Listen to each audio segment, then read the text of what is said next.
2016 no Brasil, você acha que aquilo ali foi influência americana? Claro que sim. Ou você acha que aquilo ali foi... Os Estados Unidos sempre fez essa influência no Brasil. Quando foi do golpe, né, lá atrás com os militares. Por quê? Eles não fazem isso no Brasil, eles fazem isso no mundo inteiro. Eles financiam campanhas para que tenha adoradores estadunidenses. Estava vendo agora o Tarcísio, governador do maior estado do Brasil, com bonezinha Make America Great Again.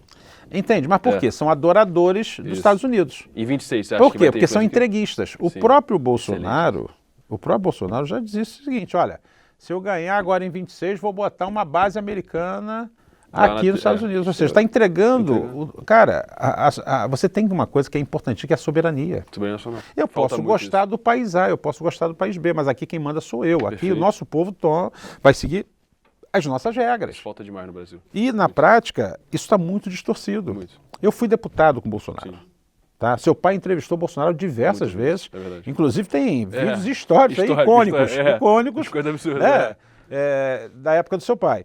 Então, por exemplo, eu vou falar uma coisa aqui, eu sei que muita gente vai me criticar. O que eu acho do Bolsonaro? Primeiro, eu acho uma pessoa boa. Todo mundo fala isso. Ele não é um cara, desculpa a forma que eu falo, um filho da puta. Não adianta, vamos falar claramente. Que tá liberado para falar. Sabe? Mas é louco. É louco. Eu fui deputado com ele. Ele era um deputado que, se a gente estivesse passando, tá? Há 10, 15 anos atrás, lá no Congresso, fala assim, ó, aquele cara ali que está ali, ó, vai virar presidente da República. Todo mundo ia ficar rindo.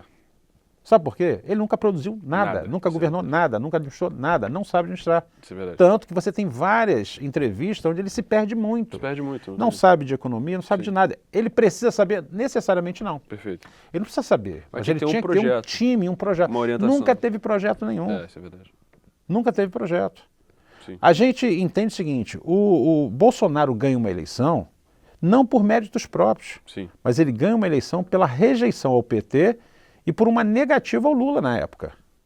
Então o desgaste do PT, o desgaste da chamada esquerda aqui do Brasil foi tão grande que foi uma brincadeira, a gente até brinca e fala assim, é comparado à história do macaco Tião aqui na capital do Rio de Janeiro. Quem ganhou não foi o macaco Tião, quem ganhou foi qualquer um que era o contraponto. Como ele era o cara que ele sempre falava o seguinte, eu até digo o seguinte, olha, quem gosta do Bolsonaro e quem apoia o Bolsonaro é o cara que, de alguma forma, é homofóbico, um exemplo. Aí o Bolsonaro fala assim, olha, papel de viado, né? Aquela coisa dele, viado é viado, não gosto de viado não, pô. Aí resumindo, aí o cara que é homofóbico, esse cara me representa. Exatamente. Aí o cara que fala assim, porra, ele fala, ó, bandido bom, bandido morto. Aí o cara olha e fala, porra, meu irmão, esse cara me representa. Ele não representa um todo, mas ele representa segmentalmente algumas pessoas. Os frustrados, digamos assim, com o sistema em geral. Mas é ponto de vista. São ponto de vista. Tanto que você tem, inclusive, historicamente no teu pai, várias gravações que, se fossem hoje, todos seriam cancelados. Todos. É impressionante. Todos. São coisas assim bizarras. Que hoje não poderia nem ser falado, né? Para não ser punido. É preso até hoje em dia. É isso, crime. Punido com sanções jurídicas e até prisões. Então, o que eu estou querendo dizer é o seguinte, ele representa um pouco de cada pessoa, porque nós, seres humanos, de modo geral, ninguém é bom por completo. Você tem defeitos. Porque às vezes você é bom por um lado, mas por algum motivo você é péssimo de outro. Mas pegou um pouco de ruim, de um pouco de todo mundo, que ele representava de alguma forma.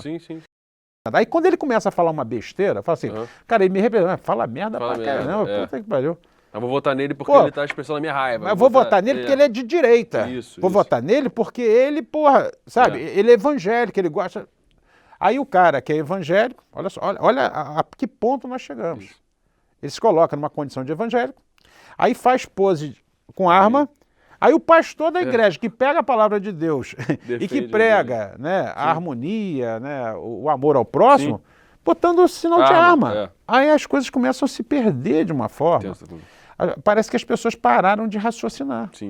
Eu sei que eu vou tomar porrada por algumas coisas que eu estou falando aqui, mas não estou nem aí. Tá certo. Eu não estou preocupado com isso. Isso é um problema sério. As pessoas não emitem opinião com medo do nada, como grupo X ou Y nunca fiz isso. Não é agora que eu vou fazer. Tá certo. O que eu estou querendo dizer é que, por exemplo, é como eu falei, né, você tem ações que são positivas de vários governos. Né? Você vê o seguinte, né, o Fernando Henrique, quando se elege presidente da República, né, venha lá a criação do real na época dele e tal, que foi fundamental para o país. Tá certo?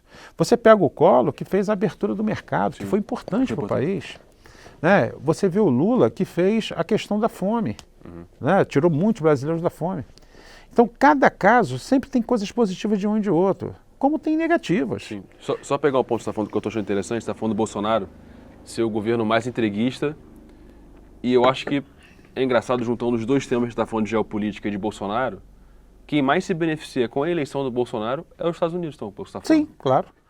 A conta fecha nessa lógica. Por que os Estados Unidos hoje têm interesse no Bolsonaro? É importante a gente entender isso. Sim. Primeiro, porque o Brasil se associa ao BRICS. Olha só, vamos voltar ao que a gente estava falando. Sim. Quando ele se associa ao BRICS, o BRICS começa a crescer. Então, economicamente, os BRICS, né? Sim. Eles, na verdade, já representam mais de 30% da economia mundial. Sim. E os Estados Unidos, junto com a Europa, é 25, 26. Certo. Olha só. Isso quer dizer o seguinte, que os BRICS juntos já são maiores. E os BRICS estão começando a despertar outros interesses, por exemplo. E não somente isso, mas hoje todos nós sabemos que o que a Europa faz é o que os Estados Unidos quiser que seja feito. A Europa toda está entregue aos Estados Unidos. E eles querem, e interessa a eles, um presidente que seja alinhado com os Estados Unidos. Por quê? Os BRICS estão agora, né, discutindo uma moeda corrente única para fazer as transações comerciais. Isso vai acontecer, é uma questão de tempo. Eu também acho. Quando isso acontecer, vão deixar de utilizar a moeda corrente que é o dólar. Aí você vê o seguinte, quando isso acontece, e aí você vê o seguinte, lembra da posse do Trump agora, recentemente? Sim. O Trump, ele assume, ele dando porrada em todo mundo. Em adversários tradicionais e até em amigos tradicionais como o Canadá. Sim. Dizendo que vai invadir território, que vai comprar, que vai fazer isso e aquilo. Mas o que isso fica claro para mim? Sabe aquela questão da política do diálogo? Sim. Quando você não tem mais diálogo, você não consegue mais argumentar para convencer, você vai para grosseria. Sim, para porrada mesmo. Para porrada. Então o Trump, para mim pelo menos, ele passa o quê?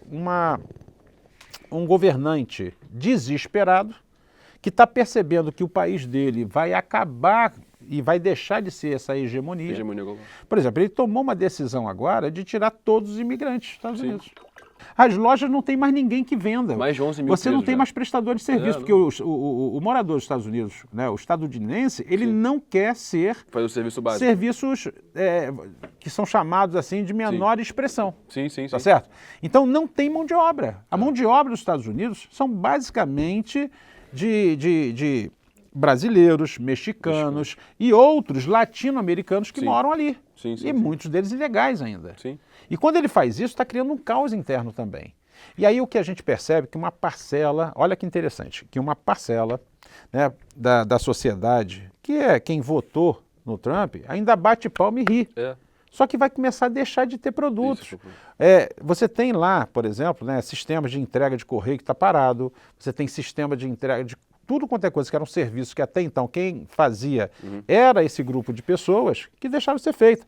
E tem um negócio interessante, que ele agora está dizendo o seguinte, olha, eu vou taxar a China, vou taxar o Brasil. Tu não vê isso desencadeando numa guerra. Eu estou vendo o cenário de hoje muito parecido. Não vai ter guerra, aí é que está. Eu acho que no fundo não vai. Você acha que não tem? Não, porque os Estados Unidos, eles gostam de latir e gritar, que é uma característica do covarde.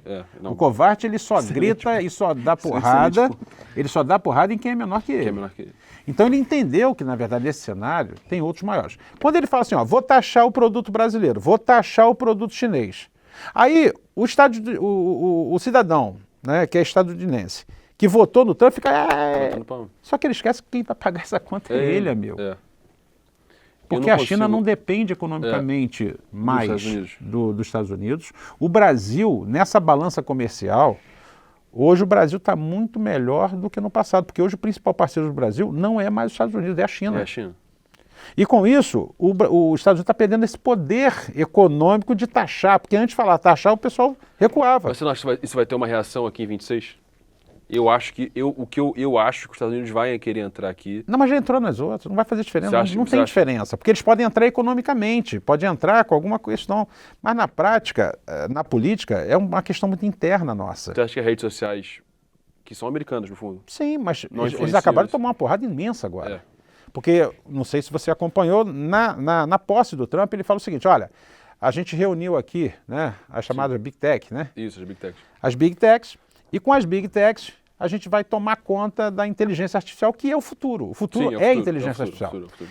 Subentende o seguinte, aí a pessoa fala assim, mas o que isso afeta, por exemplo, o Brasil? Vou dar um exemplo. O Google Maps é americano.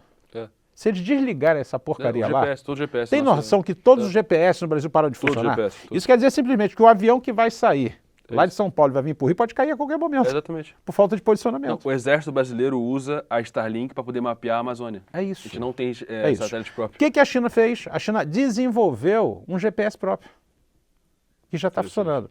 A inteligência artificial e o que o Trump ele declarou que ele ia investir não sei quantos bilhões de dólares e que essas Big Techs, entre elas uma que é a maior delas, esqueci o nome agora. NVIDIA. A NVIDIA, por exemplo, ela estava investindo um papo de trilhões. Trilhões. O que aconteceu? Uma startup chinesa, que é a DeepSeek. Isso mesmo. A DeepSeek. Ela desenvolveu uma inteligência artificial tão boa quanto o ChatGPT, que é a mais forte americana, em alguns pontos até melhores. E de graça. Por 6 milhões de dólares. Por 6 milhões de dólares. Que não é o salário que recebia Resumindo, o gerente. Só essa empresa, a NVIDIA, ela tomou um prejuízo de 600 bilhões de dólares no mesmo dia. Isso foi eu até brinquei num vídeo que eu fiz, que eu falei, cara, isso foi um soco no estômago do Trump. Porque acabou com a possibilidade dele achar que só ele e só os Estados Unidos pensa e tem tecnologia. Não tem. Não tem. Sim. Por exemplo, os Estados Unidos os chineses soltaram essa semana agora, que eles começaram a fabricar agora os aviões de grande porte para concorrer com a Boeing e com a Airbus. E a gente também, que a gente tem a Embraer aqui. Então. Que quase foi vendida no governo Bolsonaro, inclusive. Que não poderia. Que é um absurdo. Então, o que eu estou querendo dizer? A China está crescendo muito. Questão de anos, vai passar a ser a maior economia.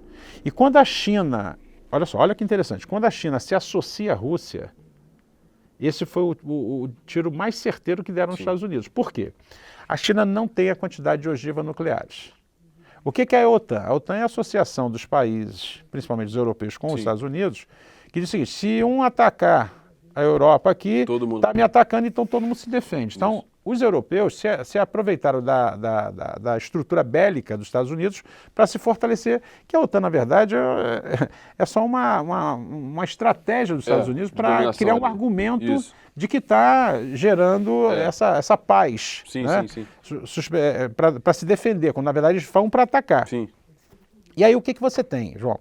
Você tem hoje a China que se associa à Rússia, com a guerra da Ucrânia, olha que interessante, todo o gás da Alemanha e de uma boa parte da Europa, quem vende é a Rússia. E vinha pelos dutos. O Nord Stream. Isso. Vinha por esses dutos. Quando começa a guerra da Ucrânia, na cabeça dos Estados Unidos, o que ele faz?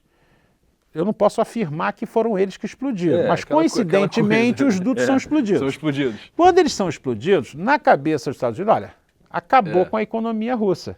Vai colapsar. E aí eles plantam pessoas que, em tese, estão ali disputando espaço com o presidente. Para quê? Para poder desarticular a economia nesse país. Achando o seguinte, não, com isso vai dar uma queda econômica.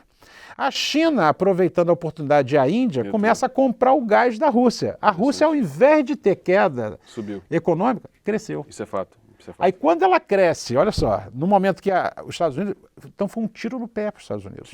Porque economicamente a Rússia cresceu. A Rússia, quando se associa à China, fala o seguinte, quem atacar a China está me atacando, porque eu tenho 6.500 ogivas nucleares.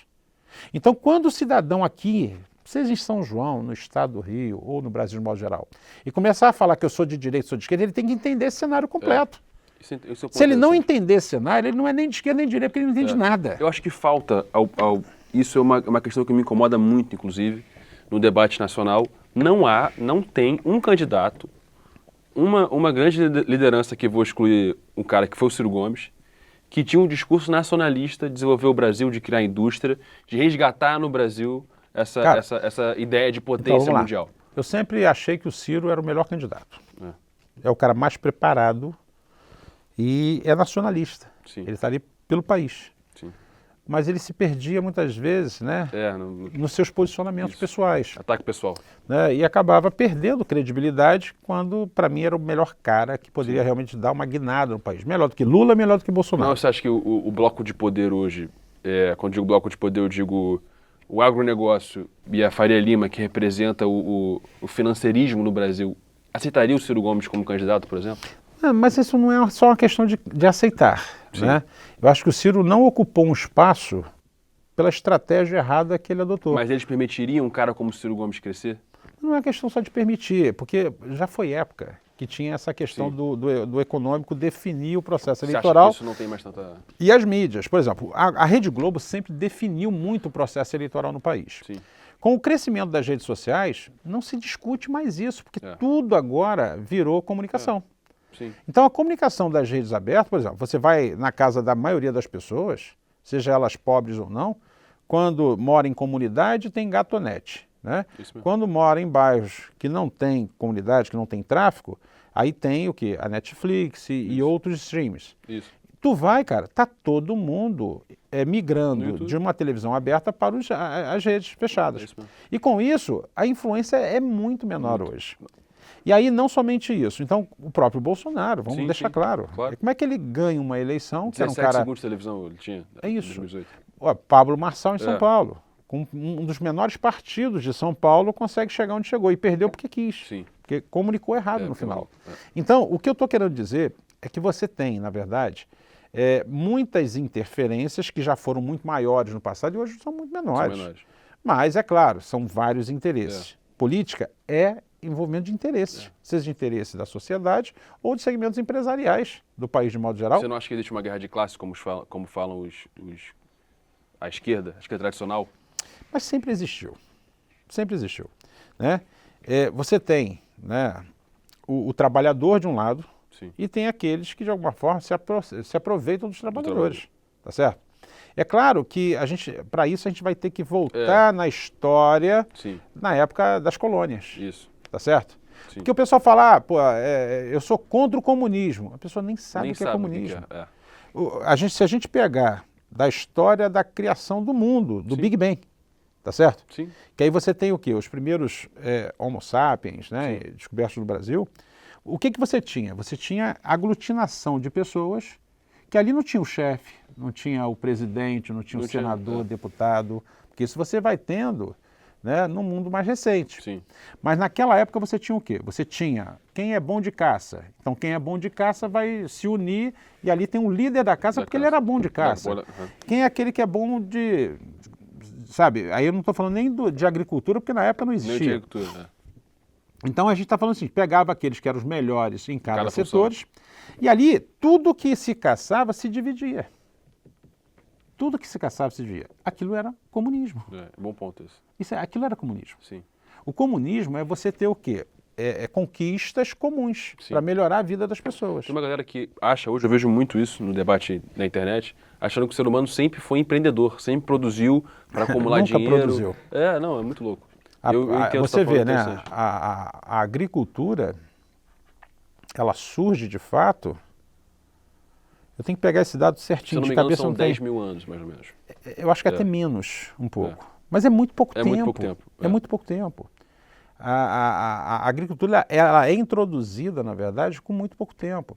Então, você, por exemplo, né? Aí tem várias vertentes que a gente pode puxar para outros assuntos e tal. Sim. Mas você vê o seguinte, as pessoas não têm noção de verdade das coisas.